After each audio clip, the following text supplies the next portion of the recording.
Simonson here, your San Juan Island lifestyle information source. So this video shares with you what islanders do when they finally get off the rock. Now, it's not very often. We normally average going off about once a month, and we typically have a mission in mind. We're going to see a car or a boat dealership or a specialized doctor's appointment.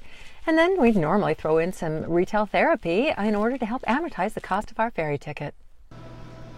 So basically, I don't think you have to go off the island at all. I mean, we have everything you need here. We have a hospital, and we have doctors and dentists and hairdressers. I mean, pretty much all the goods and services are here. I mean, everything on my list right now, I could buy on island. But typically, there's always a reason that you have to go, and so when you do, you go ahead and hit a few stores and belt out that list. So we don't go off the island very often.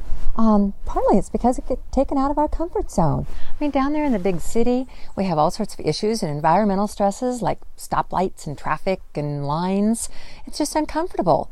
But I guess I'm going to have to put up with a little bit of stress in order to get this car washed. There are two things off island that we hate the most. So we go speed shopping when we're off island. We get up on the first boat, of course the red eye, and we go to Starbucks, and then we race over to Fred Meyer's, then we go to Home Depot, then we go to Costco. We have a list, we stick to it, we don't dilly-dally. That gives us time to go to Sakura for a quick bite, and we get back in time for the 2:40 boat. It's perfect. So I think the best reason to leave the rock is when you're going on vacation. And there's numerous ways to get off the island that are very convenient. We've let John Ness in his shuttle take us down to SeaTac on numerous occasions. And we've also flown direct from Friday Harbor to Boeing Field and then hopped over to SeaTac. Of course, we've taken floats. And then we've also driven up to Bellingham. That's my favorite. It's such a tiny little airport, and they have direct flights to Maui and Palm Desert. What more can I ask for?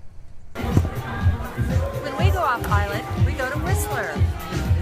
So I just got to thinking, which is probably my first mistake, but I was thinking that if Tim and I took our video equipment to all the places that we take vacation, that I should be able to write this off on my real estate account. I think it's a fabulous idea. Of course, I'm not really sure Steve Kennedy is going to buy off on this, but we'll see. Okay, there's one big exception to this rule about going off island.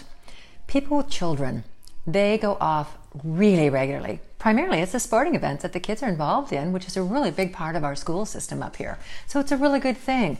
But holy cow, based on the number of parents I see in that ferry line, I'm sure glad that Tim's daughter's all grown up. So we just got back from a trip off island, and we looked like every other car in the ferry landing. So I guess to recap, islanders go off island only when they have to, or to visit family and friends. But if you have any questions about San Juan Island real estate, be sure to contact me, Merri Simonson, Coldwell Banker, San Juan Islands.